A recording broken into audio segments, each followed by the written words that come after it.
जय हिंद दोस्तों, मैं अमित और आप हैं अमित एजुकेशन सेंटर 21 के साथ। तो आज हम लोग पढ़ने वाले हैं क्लास 10th का हिस्ट्री यानी इतिहास, चैप्टर 3 होगा और इस चैप्टर का नाम है इंडो चाइना यानी हिंद चीन में राष्ट्रवाद। हिंद चीन में राष्ट्रवाद।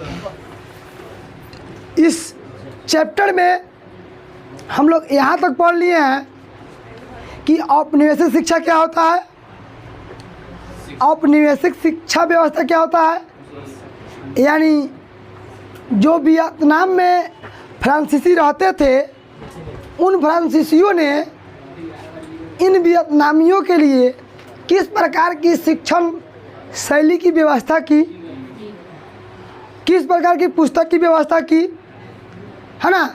ये सारा कुछ हम लोगों ने इसके पहले वाले वीडियो में पढ़ लिए हैं, है ना।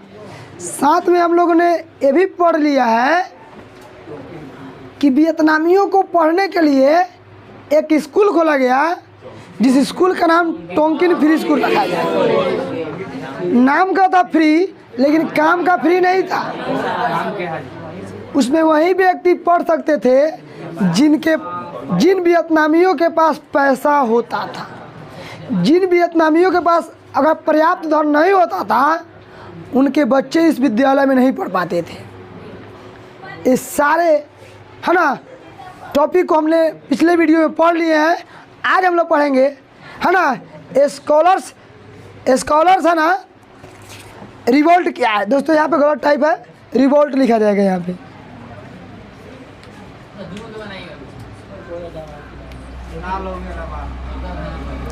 क्या रिवोल्ट क्या है, ठीक है ना। स्कॉलर्स रिवोल्ट क्या है दोस्तों, यहाँ पे रिवोल्ट होगा, ठीक है ना। स्कॉलर्स रिवोल्ट क्या है, एग्जाम में कभी पूछ लेता है कि स्कॉलर्स रिवोल्ट क्या है, या यो पूछ लेता है कि विद्वानों का विद्रोह, है ना, कि आंदोलन से आप क्या समझते हैं, ये भी पूछ लेता है। ध्यान देंगे स्कॉलर्स रिवोल्ट क्या है। तो इसको जानने से पहले थोड़ा हम लोग इसके अलग थोड़ा हटकर चलते हैं और इसमें समझते हैं। जब हमारे जब हिंद चीन में जो फ्रांसीसी व्यापार करने के माध्यम से आए थे, उद्देश्य से आए थे, वे व्यापार करते करते यहीं पे रह गए और धीरे धीरे उन्होंने ईसाई धर्म का प्रचार करना शुरू कर दिया, है ना। ये फ्रांसीसी वियतनाम में, है ना, वियतनाम में अपना व्यापार करने के उद्देश्य के साथ साथ इस ईसाई धर्म का प्रचार प्रसार करने लगा। ईसाई प्रचार धर्म क्या होता है, मतलब इन वियतनामियों को बताने लगा कि तुम लोगों का धर्म बेकार है, तुम लोग गलत हो, तुम लोग साफ बेकार हो, तुम लोग कोई काम लायक नहीं हो, तुम्हारा धर्म कितना गंदा है, तुम बहुत गंदे हो। देखो हम लोगों का धर्म कितना अच्छा है। हम लोग को भगवान स्पेशल हम लोग को भेजे हैं यहाँ पे इन वियतनामियों को सुधारने के लिए। यानी ये फ्रांसीसी अपने आप को खुद भगवान मानते थे और कहते थे, देखो था भगवान हम फ्रांसीसियों को यहाँ इसलिए भेजे हैं कि जा करके वियतनामियों को सुधार दो। इन लोगों का रहने, बोलने, चालने, पढ़ने, गाने, है ना, बातचीत करने का तो बहुत बेकार है। ऐसे कह कर के बहुत सारे जो फ्रांसीसी जो थे इन वियतनामियों का धर्म चेंज करा दिया। अब बहुत वियतनामियों को ये लग रहा है कि हमारे धर्म को चेंज कर रहा है, तो पीटबो किया इस सबको। यानी वियतनामी से उसको पीटबो किया, ज़बरदस्ती कहता था कि तुम अपना धर्म छोड़ दो। यानी फ्रांसीसी कहता था कि तुम अपना धर्म छोड़ दो, तो ये कहता था कि यार वियतनामी से कोनो सोचे काहे कह रहा छोड़ने के लिए, तो ये सब पकड़ के पीटबो करता था। शुरू में खूब मारा, खूब कचाड़ा, लेकिन धीरे धीरे इन फ्रांसीसियों का साम्राज्य बढ़ा, है ना, जनसंख्या बढ़ा, तो इन वियतनामियों को डर हो गया कि अब हम कुछ करेंगे तो हम ही को पीट देगा, तो मारना पीटना इसका क्या कर दिया, बंद कर दिया। कौन बंद कर दिया? वियतनामी लोग, है ना। अब बंद कर दिया। बंद करने के बाद में भाई ये सारे वियतनामी अपने आप को सोचने लगा कि कहाँ के रहने वाला है, हम लोग को कैसा धर्म अपनाने के लिए कह दिया है ना। ये धर्म हम लोग कैसे अपनाएं? बहुत मुश्किल हो गया था इन लोगों के लिए। किन लोगों के लिए? वियतनामियों के लिए, है ना। तो ये लोग अपने आप में अपने देश के प्रति सोचना शुरू किया, है ना, कि इसको हटाया जाए, नहीं तो हमारे देश पर क्या करे, हावी हो जाएगा। तो उसी में से, है ना, एक स्कॉलर्स, है ना, स्कॉलर्स रिवोल्ट आया। क्या है? Scholars revolt. एक आंदोलन है। क्या है? आंदोलन। यह विद्वानों का समूह का एक आंदोलन था। क्या था? विद्वानों समूह क्या था? आंदोलन था।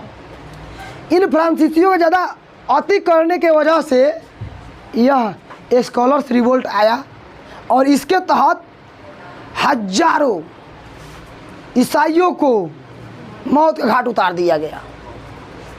इसी घटना को स्कॉलर्स रिवोल्ट कहा गया। इन वियतनामियों ने, है ना, हजारों इस ईसाई प्रचारकों को, है ना, जो ईसाई धर्म का प्रचार करने वाले थे, इनका मौत का घाट उतार दिया, जिन्हें इस घटना को स्कॉलर्स रिवोल्ट कहा गया या विद्वानों का विद्रोह कहा गया। अभी लिखिए कैसे एग्जाम में, तो चलिए बताते हैं। ये लिखिए कैसे, तो इसको लिखिएगा आप, है ना, ध्यान देंगे। स्कॉलर्स रिवोल्ट क्या है?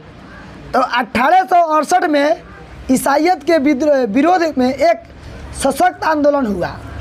1868 में ईसाइयत के विरोध में, यानी इन ईसाइयों के विरोध में, जो ईसाई धर्म के प्रचार प्रसार कर रहा था, इनके विरोध में एक सशक्त मतलब होता है कि हम तुमसे पीछे हटने वाले नहीं हैं, एकदम दोनों से तगड़ा आंदोलन हुआ। फ्रांसीसियों द्वारा ईसाई धर्म का बहुत जोर शोर से प्रचार प्रसार किया जा रहा था। फ्रांसीसियों द्वारा ईसाई धर्म का बहुत जोर शोर से प्रचार प्रसार किया जा रहा था, जिनके विरोध में, यानी इनके विरोध में, जो फ्रांसीसी ईसाई धर्म का प्रचार प्रसार कर रहा था कि तुम मेरा धर्म मानो, तुम मेरा धर्म मानो, तो इन्हीं के विरोध में, है ना, वियतनामी लोगों ने, इन्हीं के विरोध में वियतनामी लोगों ने, खासकर वियतनामी लोगों ने तो अबे किया, इसमें सबसे ज़्यादा कोई खास था तो वह दो व्यक्ति था। उनका नाम था नगुअन,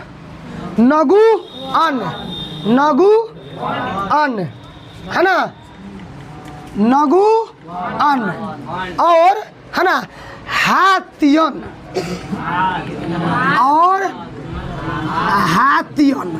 ये सब चाइनीज नाम है। इसे नाम रखा है काचू काटवी, इसे का नाम रखता है नागुअन। कौन? नागुअन और हातियन, है ना, ने हजारों ईसाइयों को मौत का घाट उतार दिया।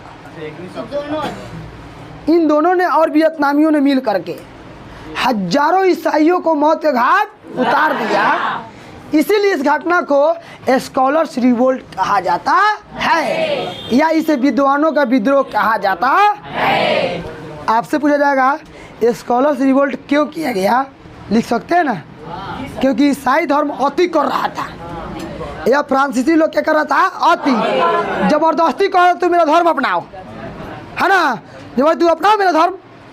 तो इसी को विद्रोह को रोकने के लिए, है ना, स्कॉलर्स रिवोल्ट लाया गया और इस रिवोल्ट के द्वारा हजारों ईसाइयों को मौत के घाट उतारा गया। इसे विद्वानों का विद्रोह के नाम से जाना जाता है।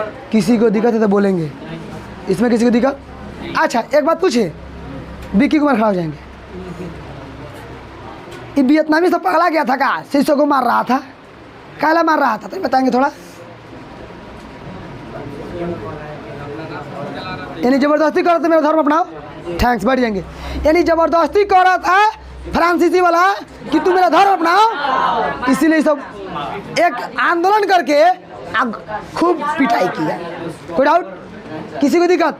यह कब किया गया? 1868 में। किसके विरोध में किया गया? हाँ, फ्रांसीसियों ने किसका प्रचार प्रसार कर रहा था? ईसाई धर्म। इसीलिए कोई दिक्कत?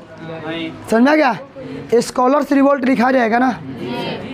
एनी डाउट किसी को? आगे चले, चलिए अब वो आ जाएंगे हम लोग हुआ आंदोलन।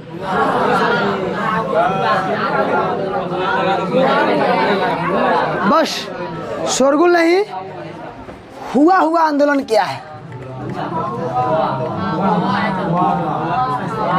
एग्जाम में पूछता है, शांति सुनेंगे याद हो जाएगा। इन फ्रांसीसियों के द्वारा बहुत ज़्यादा अतिक्रमण कर दिया गया था। अभी समझेंगे, उसके बाद में हुआ आंदोलन समझ में आएगा ना। इन फ्रांसीसियों के द्वारा ज़्यादा अतिक्रमण किया जा रहा था। कौनों कह रहा था मेरा धर्म अपनाओ, तो कौनों ने राजपाट हपिया रहा था, तो कौनों कुछ कर रहा था। तो इसी के माध्यम से एक आंदोलन किया गया। और कोई भी आंदोलन को करने के लिए एक ना एक नेता की आवश्यकता पड़ती है। क्या हो, जब तक नेता नहीं लाएंगे तो क्या आंदोलन सफल हो पाएगा? उसी में से एक हमारे निकल कर आए, है ना, एक नेता जिनका नाम था क्या, आपको पता होगा, हुइनो फूसो, है ना? नाम क्या था?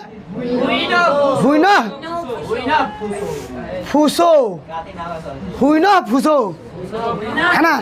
यानी आपसे पूछा जाएगा हुआ आंदोलन के प्रणेता कौन थे, तो कहिएगा हुइनो फूसो। भाई ये में नाम अजीब तजीब है। फान बाऊ चाऊ, लीना दीना, ये सब नाम है। हाँ, मुस्कान सही है कर रही है, ऐसे अच्छा चाऊ माऊ रख लेते नहीं। देखिए मुस्कान, है ना, देखिए इस वीडियो में ऐसा कुछ नहीं है कि हम फ्रांसीसियों को या वियतनामियों को चाऊ माऊ कह रहे हैं। यह एक मनोरंजन के माध्यम से किसी हमारे स्टूडेंट ने बता दिया चाऊ माऊ रख लेते हैं, क्योंकि नाम ही उस चाऊ माऊ की तरह है। ठीक है ना? चलिए 1 मिनट आएंगे आप।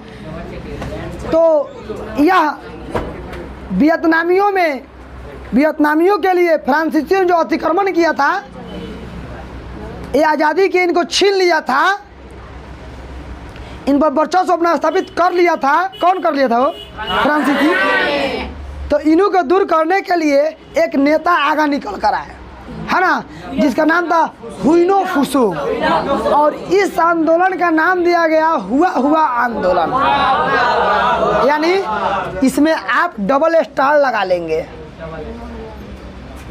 डबल स्टार इसलिए लगा लेंगे कि बाबू ये एग्ज़ाम में इस साल आने की संभावना हम व्यक्त कर रहे हैं, है ना। यानी हुआ आंदोलन क्या है, ये भी एग्जाम में पूछ सकता है।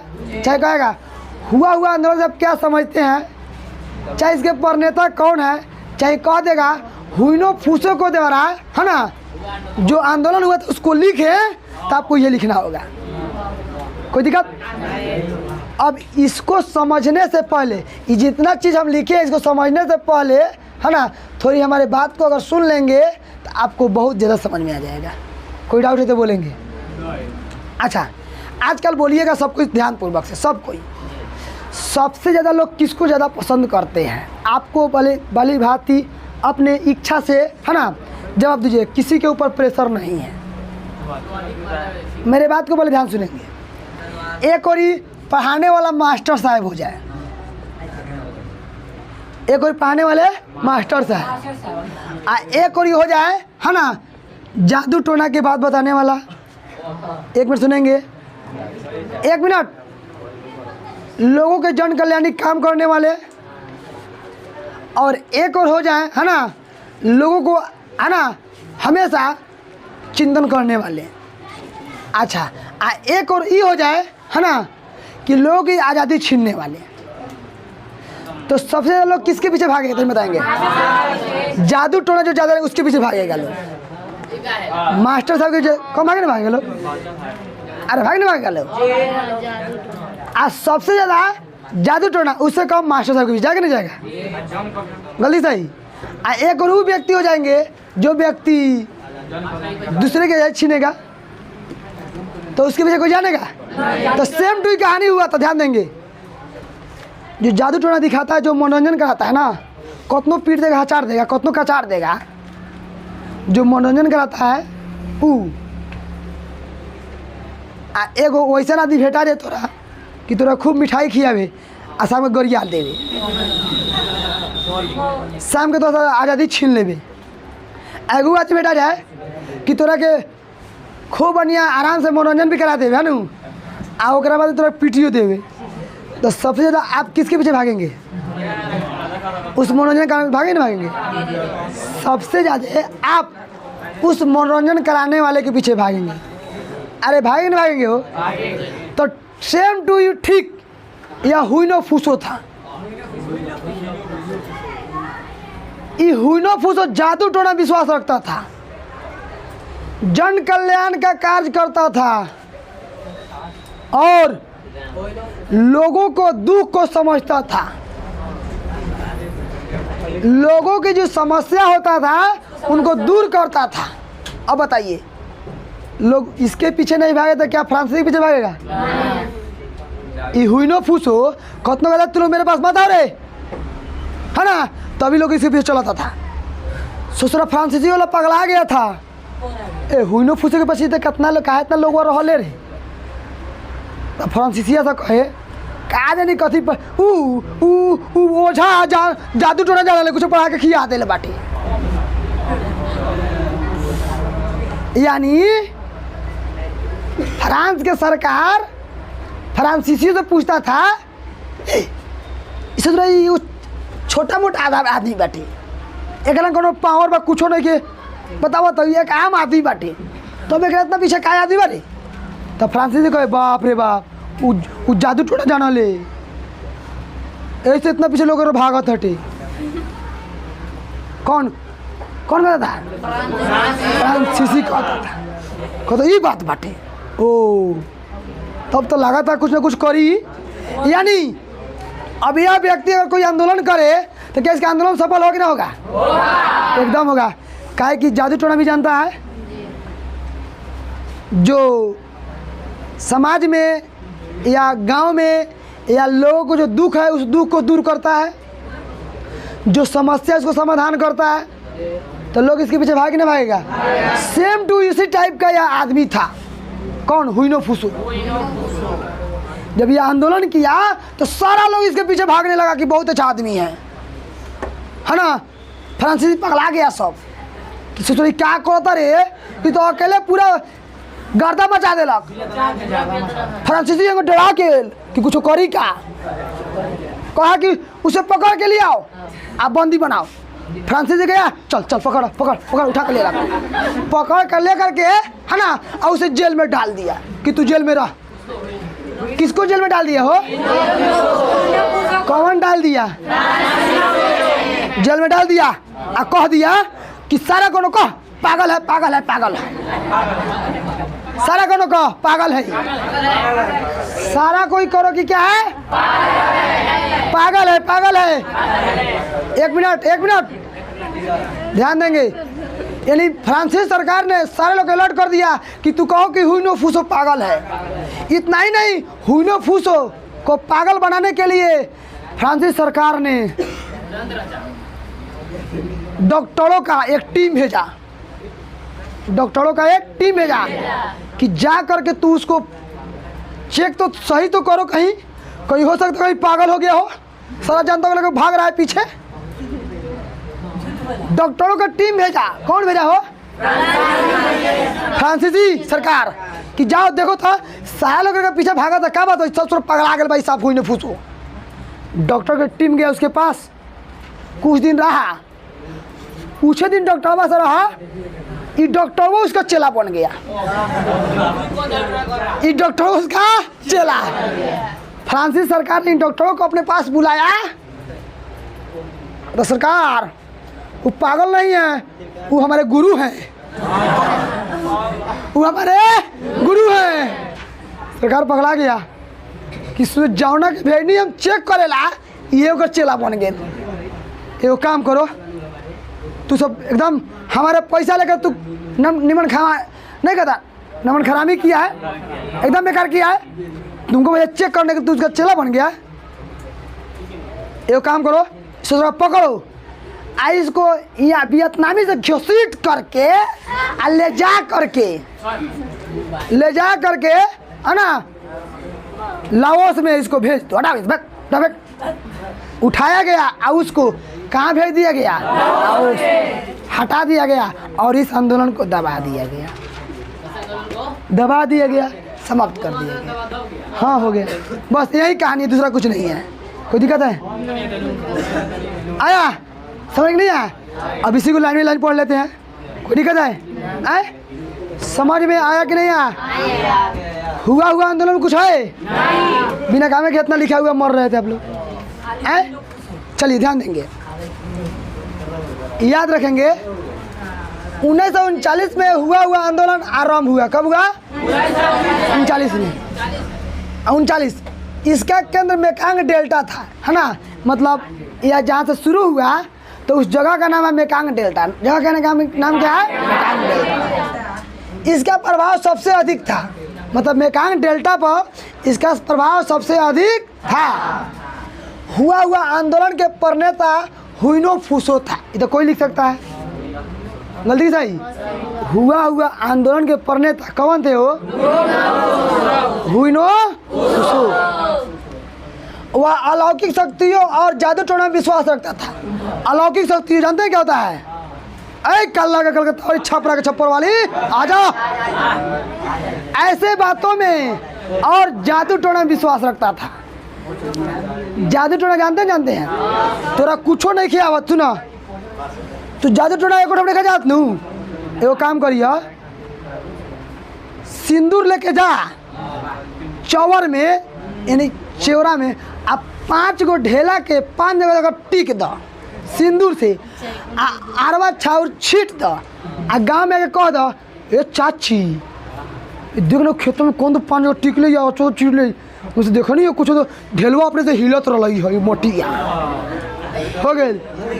देखिए यह सब बेकार होता है, ऐसा कुछ नहीं होता है। देखिए ये जादू टोना ऐसा कुछ नहीं होता है ना, यह हमारे अंधविश्वास का खेल है ना। ये हमारा अंधविश्वास, इस पर हमें कभी विश्वास नहीं करना चाहिए, है ना। तो लेकिन यह जो हुइनो फुसो जो था इस पर विश्वास रखता था, जादू टोना और अलौकिक शक्ति में विश्वास रखता था। कौन रखता था वो? जन कल्याणी कार्य संबंधी करता था, जन कल्याण का कार्य करता था। जन कल्याण का मतलब था कि जनता में जो दुखी है, जनता को अगर खाने के लिए नहीं मिल रहा है, जनता की समस्या, इस तरह के कार्य करने वाला था। कौन करने वाला था वो? हुइनो फुसो। समाज सुधारक था, समाज सुधारक यानी समाज सुधारने वाला था। उसने फिजूल खर्ची, शराबखोरी, बालिका वधू, बिक्री प्रथा विरोध किया था। उन्होंने देखो फिजूल खर्च, आपके परिवार में हो सकता है कोई ज़्यादा खर्चा कर देता है ना, तो इसका विरोधी था हुइनो फुसो कि बाबू ज़्यादा खर्चा मत करो, पैसा कहाँ से आएगा, है ना। उसके बाद में शराबखोरी, अगर तू शराब पी रहा है, शराब पिएगा ना तो तुम्हारा पूरा एलवाई मर जाएगा, समाप्त हो जाएगा, फेफड़ा समाप्त हो जाएगा, तो तुम एक दिन तू भी समाप्त हो जाएगा, किडनी तुम्हारा समाप्त हो जाएगा। तो इसका विरोधी कौन विरोधी था? वो हुइनो फुसो। और बालिका वधू, यानी बालिका वधू मतलब होता है ना, बालिकाओं की जो शादी किया जाता था छोट में, इसका वह विरोधी था। क्या था? ऐसे कार्य को नहीं करने और रोकने वाला यह एकमात्र व्यक्ति था, मतलब इसका विरोध करने वाला था। कौन था? कौन? यानी हुइनो फुसो शराबखोरी, फिजूल खर्ची, बालिका वधू विवाह, है ना, या कह सकते सीधे कि जो इसमें बिक्री जो प्रथा, इसका यह विरोध करने वाला व्यक्ति था। कौन? हुइनो फुसो। कौन था? वह गरीबों और निसहाय लोगों की मदद भी करता था। गरीब और निसहाय, जिसका कोई भी सहायता करने वाला उसका भी सहायता करता था। इससे समाज में उसका व्यापक प्रभाव था। अब भाई इतना कोई कार्य करेगा, अगर इतना कोई कार्य करता है तो उसके पीछे जमाना नहीं भागेगा तो कोई दूसरा कोई भागेगा। वो गलतों बात को सही करे तो सब कोई मान ले, गलती सही। वैसे व्यक्ति था कौन? हम क्या कहें? कले बोले ना, जो व्यक्ति अपने लिए जीता है तो वह कुछ नहीं जीता है, जो दूसरे के लिए जिए वह समझिए कि वह एक बड़ा मानव है। अगर हम खुद अपने लिए जी लिए तो कोई है? कुछ नहीं। अगर हमारे साथ अब किसी दूसरे को भी अगर जगह पहुंचा देते हैं, अगर दूसरे को जिला देते हैं, गरीबी को सेवा करते हैं, तो भी वह व्यक्ति है बड़ा व्यक्ति। कैसा व्यक्ति है? बड़ा व्यक्ति है। उसके समर्थकों की संख्या क्या थी? बहुत बड़ी थी। क्या थी? बहुत बड़ी थी। हुइनो फूसो के बढ़ते प्रभाव को रोकने के लिए सरकार ने कठोर दमनात्मक कार्रवाई की। मतलब इसका प्रभाव बढ़ रहा था, जहां न था इसी के बात चल रहा था। किसका बात? यो इसी के बाद, यो इसी के सब इसी के बाद सरल हुइनो फूसो बात बताता था। सरकार को डर हो गया कि हो सकता है कहीं आने वाले दिन में चारों ओर इसी का चर्चा होने लगेगा, तो हम तो चल लेंगे कहीं और जगह। तो इसे रोकने के लिए बहुत कठोर उन्होंने कदम उठाया। कौन उठाया? हो सरकार। हाँ, और उसे पागल घोषित कर जेल में कैद कर दिया गया। सालों कह दिया कि पागल है। कैसा है? पागल। और कहाँ भेज दिया गया? किसको भेज दिया गया जी? हुइनो फूसो को। पागल है, ध्यान देंगे।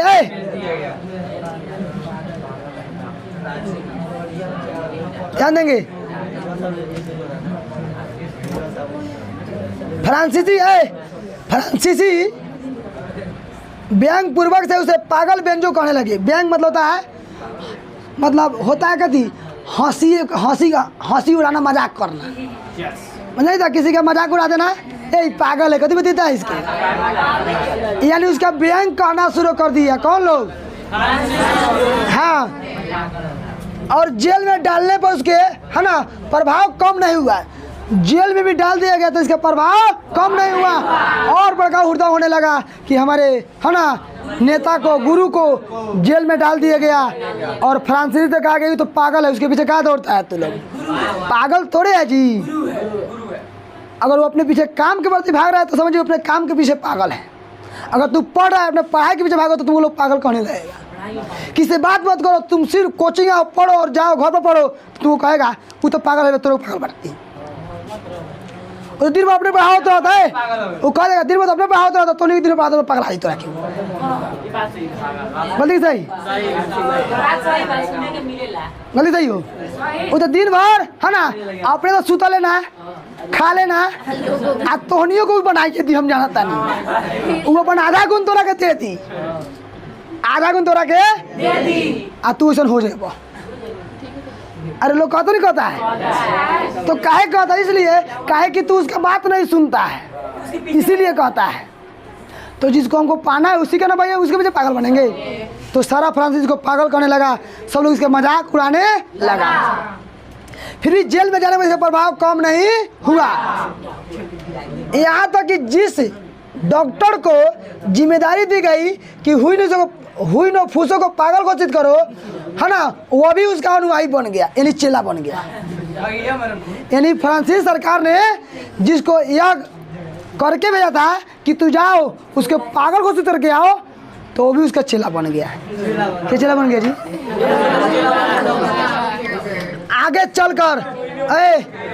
चलकर 1941 ईस्वी में, है ना, 41 ईस्वी में फ्रांसीसी डॉक्टर ने स्वीकार कर लिया कि वह व्यक्ति पागल नहीं है। 1941 में फ्रांसीसी डॉक्टर ने यह साबित कर दिया कि वह पागल नहीं है, वह एक अच्छा इंसान है, वह अच्छा, नेक और गरीबों की सेवा करने वाला एकमात्र मसीहा है। नेता नहीं कह सकता। क्या है? मसीहा है। 1941 में डॉक्टर ने यह साबित कर दिया वो पागल नहीं है। तब सरकार ने वियतनाम से निर्वासित कर मैंने उठा के उसे लाओस भेज दिया गया। इस प्रकार इस आंदोलन को दबा कोई डाउट है तो पूछेंगे। किसी को समस्या?